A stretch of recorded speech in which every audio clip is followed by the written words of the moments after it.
Hi, and welcome to episode number 31 of the weekly Google Cloud Platform podcast. I am Francesc and Mark, and I'm here with Mark Mandel, my colleague. How are you doing, Mark? I'm doing well, Francesc. How are you doing?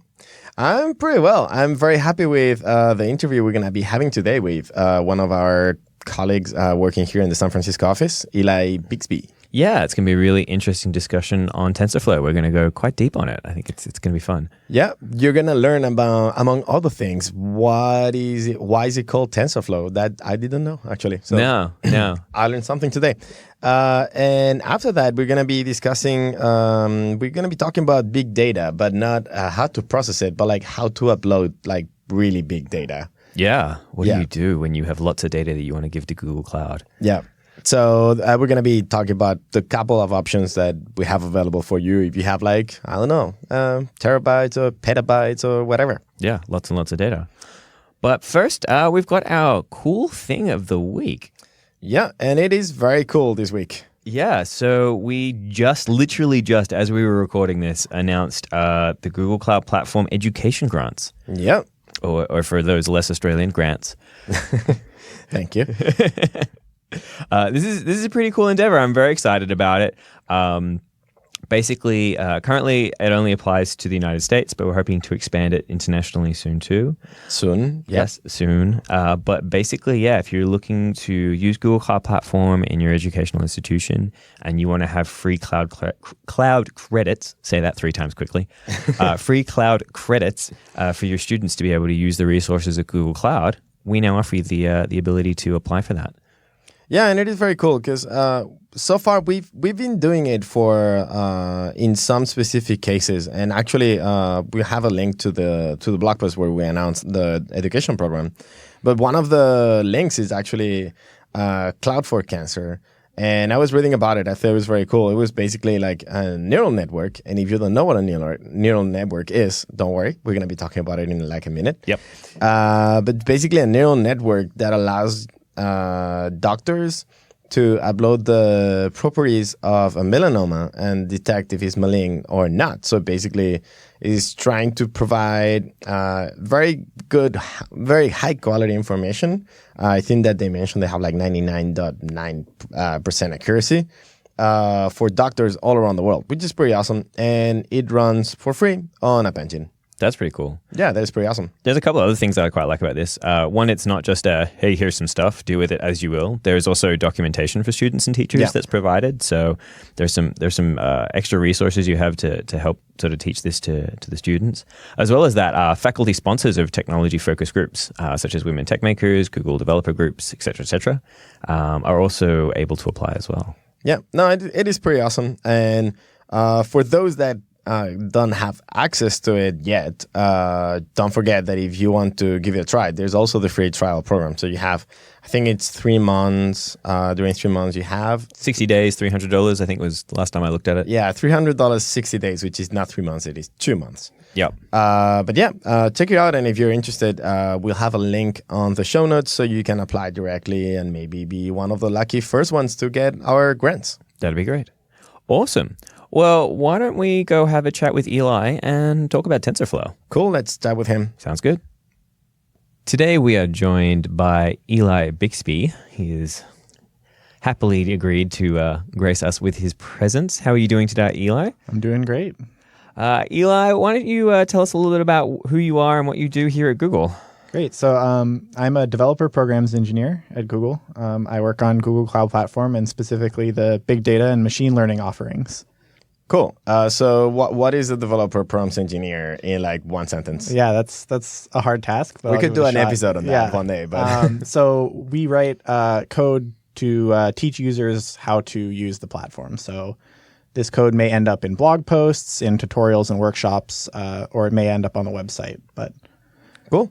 So we have you here today because we wanted to discuss a little bit about TensorFlow. But before we start talking about TensorFlow, for all the audience that have never done any machine learning, what is like TensorFlow? I've heard is neural networks. What is a neural network?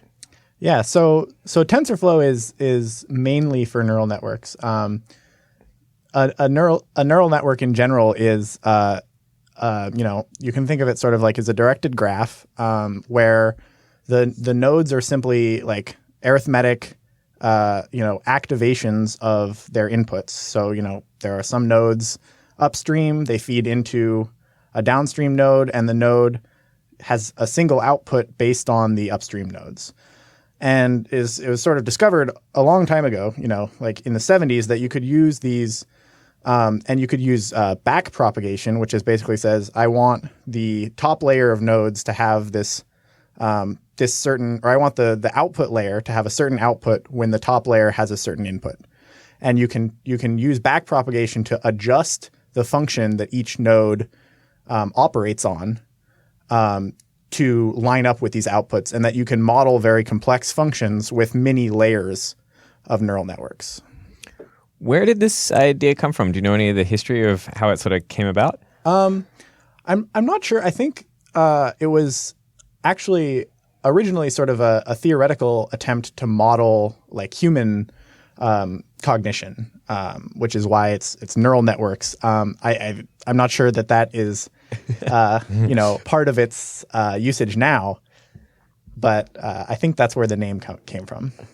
Cool. So just to try to understand a bit better what neural networks are, basically at the end of the day, what you have is a bunch of nodes, and every node is like a function where you get a bunch of parameters and an output. Yeah, and the nodes are actually really a helpful abstraction for us to think about it, but it's actually TensorFlow is named TensorFlow because it's tensors flowing along a graph, and really you think of it as the layers are single entities that are tensor transformations from one to the next layer, and so often we talk about layers and the activation function of a layer of the tensor graph rather than individual nodes. Cool. So now we know what TensorFlow comes from, the name.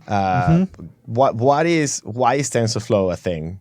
Yeah. So TensorFlow is the successor to Google's previous machine learning framework, and really the reason it's open sourced is we believe that there's going to be a lot of innovation in machine learning, and we think it's important for these tools to sort of be standardized and for work to be shared among the machine learning community. And so having a common framework for expressing machine learning algorithms is really important. So like previously you'd see papers and you'd see people kind of informally describe the algorithm that they were writing about. But now you can actually publish the code, and it's another step towards reproducible research. It allows people to collaborate more easily, all the great things we love about open source.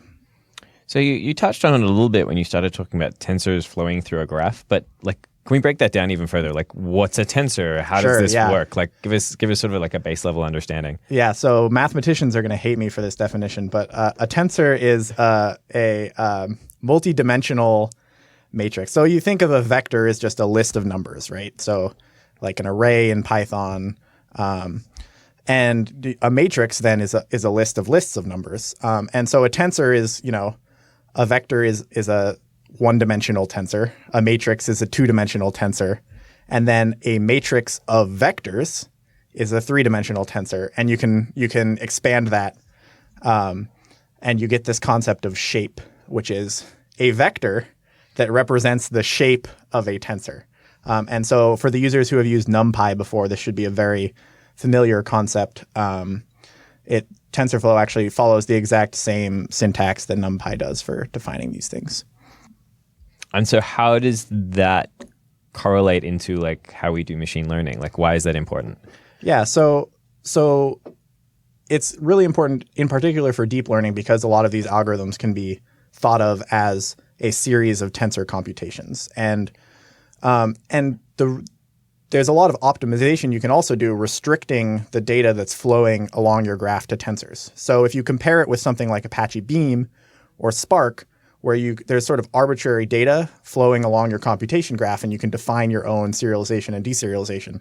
TensorFlow, by contrast, is all in memory, and calls out to very fast C implementations of these tensor operations, and obviously that allows you to plug into CUDA and use GPUs really easily. So the restricting it to tensors gets us a lot of functionality. Interesting. So now that you actually mentioned GPUs, because I'm assuming that GPUs are better suited for these kind of computations. But we also announced this other thing, TPUs. Yeah, so the strength of GPUs actually ties a lot into why we're seeing a resurgence in neural networks. The techniques have been around for a long time, and now we have this commodity hardware that's just fantastic for neural networks. And we're seeing neural networks be extremely useful in all of these applications. And so we're seeing a huge growth, and we're actually, getting to the point where it makes sense to actually have ASICs for TensorFlow. So that's what a TPU is.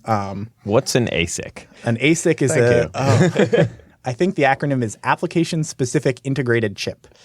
So it's a custom piece of hardware that and the optimization you're looking for, right? Because we have these big data centers. The optimization you're looking for is performance per watt, right? So they allow you to do the operations that are common in machine learning at a lower power, and that means you get a higher throughput because you can run a lot more of them for the same amount of electricity. Cool. So it sounds like TensorFlow is kind of a complicated and pretty complex framework. Does that mean that to get started with it, I need to understand what tensors and monads are?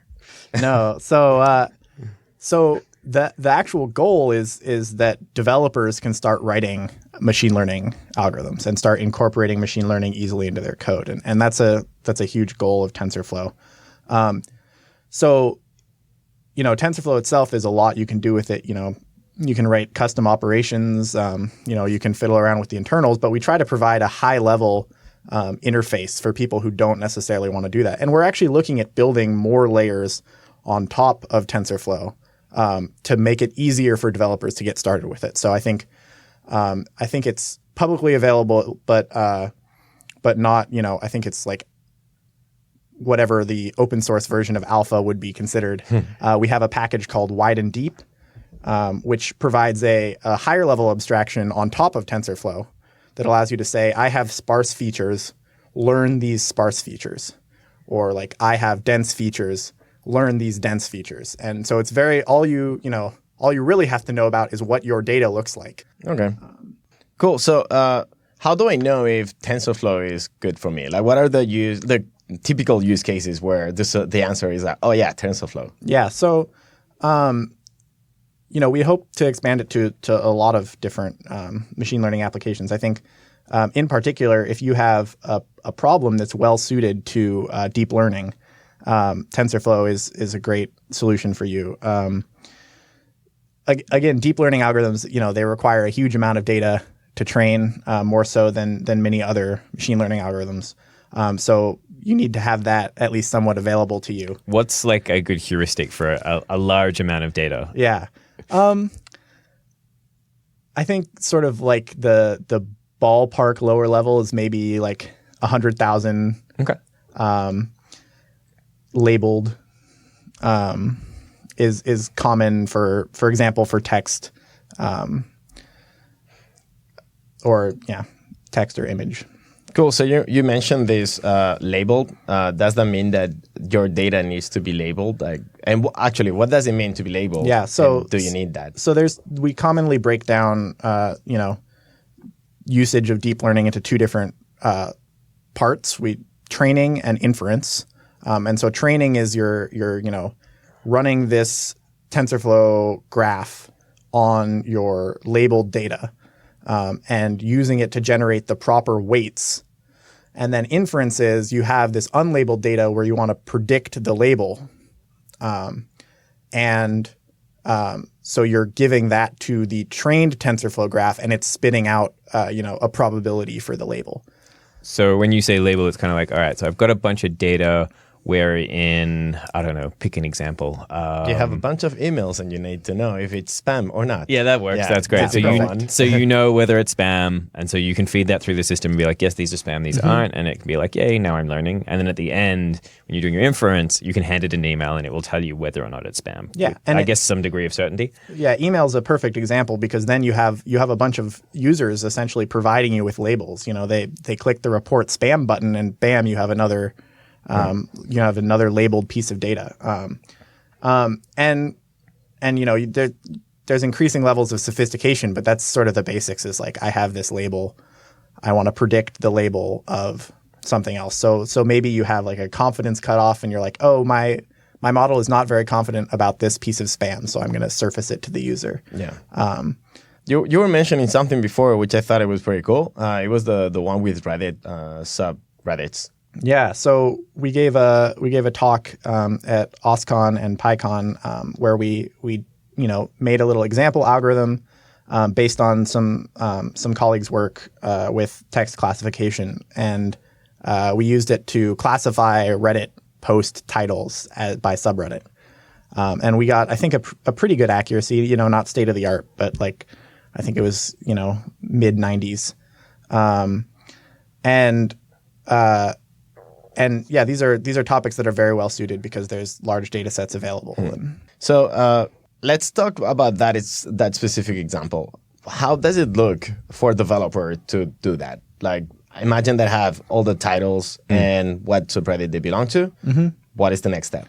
Yeah, so there's going to be like a pre-processing setup, and we frequently use Apache Beam to pre-process our data, and so then once you have your data in sort of this nice vector format, you can go and grab and try to adapt for your use case. One of the many open source, there's many models already out there. So frequently you'll try to figure out, so what category does my problem fit into? It's a text classification problem. Oh, great, someone's already like written a text classification model, and then you'll try training that model on your data with your preprocessed data, and then you'll do some testing and some validation and say, okay, this worked, this didn't work. Let me tinker around with the model a little bit. Until you get sort of an accuracy you're happy with. Let's sort of take an even further step back. Okay, so you say model. What does that input and output look like? What's a model? How does that work together? So TensorFlow graphs are defined with this Python code. So TensorFlow is like a Python package. You write sort of operations, and an operation will typically have arguments that are previous operations you defined. So in this way, you're defining like the directed graph. So there's two parts. There's the graph definition, and then there's the training step, where you're running through basically a loop saying, okay, grab a batch of my training data, run it through the graph. It'll calculate, gradients. It'll update the operations on each node, like we were talking about, and then do that until we're satisfied with whatever accuracy we're getting, whatever loss we're getting, whatever function we've decided is our metric. And then that will constitute a model. And then there are also lots of sort of opsier packages that we've open sourced. So for example, TensorFlow serving allows you to serve models, so do inference. That's the other half. So you'll export a model, which is exporting these weights and this graph to a file, and then TensorFlow serving can load it for you and then provides you an API, a gRPC API, where you can say, you can call it with a vector and it'll return back, the output vector that you would expect, maybe the labels. So if I was taking, say, like a Reddit title and I'm going to convert that into like a vector, what does that vector look like? Yeah. So that's, I talked a little bit about before without explaining myself about sparse data and dense data. So like a Reddit, maybe a Reddit title is a list of vectors where each vector is, your entire vocabulary. So maybe like 40,000 words in the English language or whatever. And there's a 1 somewhere in there corresponding to the word, like cat is a 1. And maybe cat is like the 30,250th word. So like the 30,250th index in your vector is a 1 and everything else is zeros. So that's sparse data. Frequently in deep learning, we'll do embeddings. So we'll try to learn denser representations of data because the neural nets tend to handle these denser representations better. So like, and this is something we talked about in our workshop. Words actually lend themselves very well to this dense embedding. So you may actually already have a model. So there may be, if you look at, so we open sourced SyntaxNet, for example, which is a piece of Google's natural language processing written in TensorFlow. But wasn't it called Parsy McParsy? Yeah, so there's a subtle difference here. We open source two things. We open source SyntaxNet, which is the graph definition. Okay. And then we open sourced a trained model, so including the weights and all the trained bits, called Parsy McParseface, which was trained on a subset of the data that we have. Nice. And so if you look at SyntaxNet, it's actually a bunch of trained pieces, a bunch of different neural nets that feed into each other. So there's this sense of composability, which brings me back to embedding. So you may have a model that somebody else has already written for generating word embeddings, where you feed in your one hot vector and it gives you back a denser representation of words. So maybe what you're learning is a mapping from these word embeddings to subreddit classification. And so that's part of what we hope to spur by this ecosystem is this sense of composability and other people taking their models and using them as pieces of their own models, and then providing those models as pieces for other people to use and just sort of building this whole ecosystem. Cool. So we've been talking about models and that basically you're going to be training some neural network. You create that model, and then that model is a valuable piece of information that you can use. How big is a model? Oh man, I think it varies a huge amount. I'm not even sure how well I can give a ballpark. I think it depends a huge amount on the variables, like the size. So if we had a vocabulary of 50 words, and we were doing, or not a vocabulary of 50 words, if we were doing an embedding in a vector of 50 length, that's going to be a much smaller file than an embedding of a vector of 100 length. Are we talking gigabytes here? Terabytes? I think we can be talking gigabytes. Smaller models, I think maybe under that, but definitely, I think probably not a terabyte. Okay, so it's going to be on the order of gigabytes. Yeah. Okay, cool. Okay. So if I want to sit down and I'm like, all right, this thing sounds super cool, sounds super interesting, how would I get started with TensorFlow? Where's a good place to start? Yeah, so TensorFlow.org has a bunch of great tutorials that the Brain team has provided. MNIST is kind of the hello world of TensorFlow. So that's this problem that's been around for a long time where you have handwritten digits and you want to classify them, to the correct number. And so I think that's that's sort of the first place to get started. And there's an MNIST for beginners and there's an MNIST for ML experts. So, it'll walk you through, what is MNIST? Why is it important? Here's a little bit of the math behind sort of the state-of-the-art MNIST algorithms if you're a beginner. And if not, it'll be just here's TensorFlow and here's how it corresponds to the MNIST algorithm that you're familiar with. Very cool. Also, since you mentioned that workshop that you gave at OSCON and PyCon, that was 3 hours and it is online. Could you recommend that as an entry point to someone that has never done TensorFlow? Yeah. I mean, we tried to make it pretty accessible. I think even 3 hours, it's kind of hard to fit in a comprehensive intro, and so I think it's a little squashed. But I certainly you should check that out. And even if it's just for the resource slides. We have a lot of resource slides in there to sort of get you started on your own. Cool. That sounds very interesting. We're kind of running out of time. Is there anything else that you would like to mention before we finish? Not off the top of my head. Definitely check out TensorFlow. It's worth a look. One last question, actually. What is the best use case of TensorFlow, the most fun usage of TensorFlow you've ever seen? So I love DC GANs, which is some crazy acronym, but generative adversarial network is the last bit. So it's actually two neural nets that are competing against each other. One of them is trying to classify the output of the first one and your training data. And the other one is trying to generate from noise things that look like your training data. And so you're training this neural network to generate, to trick this other neural network, basically. Oh, wow. Oh, gee. And so you generate, there's a bunch of hilarious pictures in the paper and in the GitHub of like generated bedrooms. And they're like uncanny valley bedrooms. They're things that look almost like bedrooms, but there's something wrong about them. Nice. And there's generated faces, and they're like uncanny valley faces. It's like they're almost faces. Okay, we're gonna add a link to that, and I'm gonna definitely check it out. Sounds very fun. Absolutely. Cool. Well, Eli, thank you so much for joining us today. We really appreciate you taking the time. Yeah, thanks for having me. Thank you. So thank you to Eli for such an interesting conversation. Before we move to the next topic, I wanted to add a couple of corrections that he actually gave as soon as we stopped recording.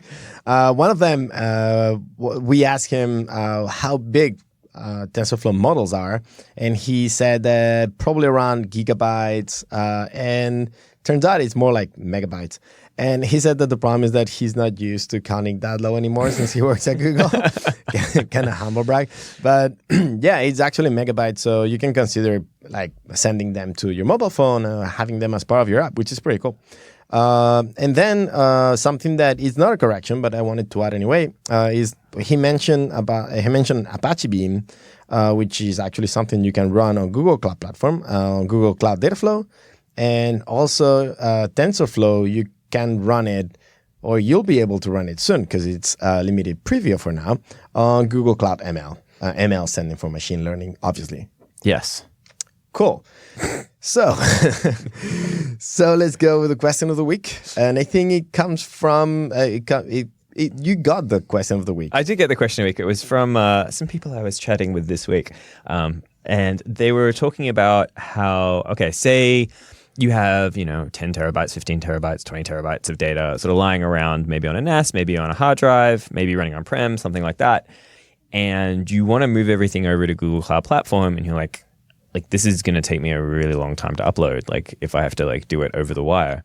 So what do I do? You encode it into XML? And then you no. So I mean, there's one option, which is you can use GSUtil and just start sending that file through the network, and that's gonna take very long time. Yeah, weeks, months. Yeah, long time. So instead of doing that, there's a couple options, and one of them was the one that you mentioned, right? Yeah, so we have a couple of partners, one of which is Iron Mountain for US areas, and the other one is Prime Focus Technologies for EMEA and APAC. Pretty much is, you can take a hard drive, bundle it up, stick it on a courier like FedEx or UPS, and send it directly to them, and they'll load it up for you quick, smart. So that is actually, I think that Eli mentioned that there's no no wider band. No, how do you say it? What?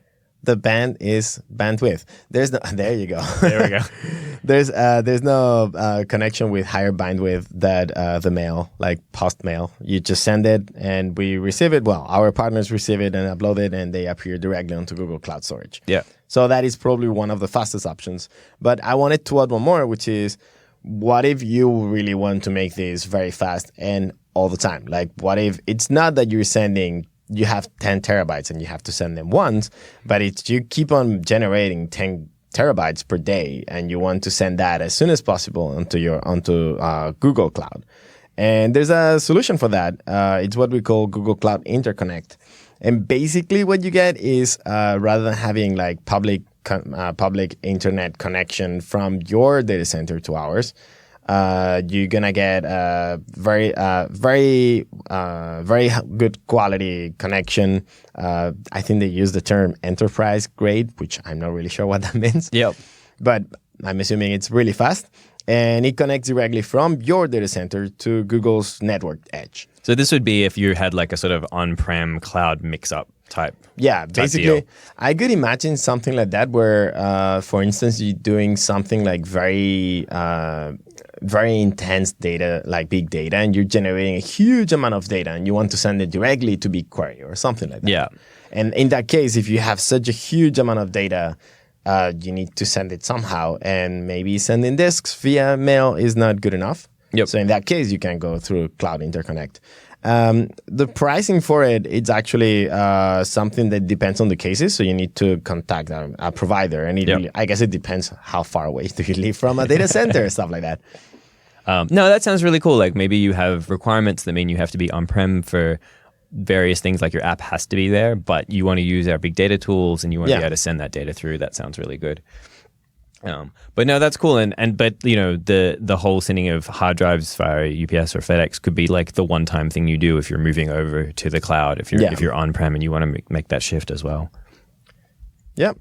Cool. Well, I think we're pretty much done with the episode. Yeah. But I'm curious about what are you going to be up to next week and after that? So I am staying in San Francisco for the next week and a half, but I will be off to New York after that for a panel at a playcrafting event we'll be holding in the New York offices. Cool. So that will be lots of fun. And then after that, I'm hanging around in San Francisco for a little while. So I think I'm pretty good. What are you up to? So next week, I'm going to Los Angeles again. This time I'm flying, so it should be faster. Nice. Yes. And I'm going to be giving a talk at I think the name is Los Angeles Gophers meetup. It's the Go meetup in LA. So basically, it's going to be kind of my rehearsal for GopherCon. Ooh, nice. Then in the second week of July, I'll be GopherCon in Denver, Colorado. That'll be fun. That's pretty much it. And after that, I think holidays are deserved. That sounds pretty good. Yeah.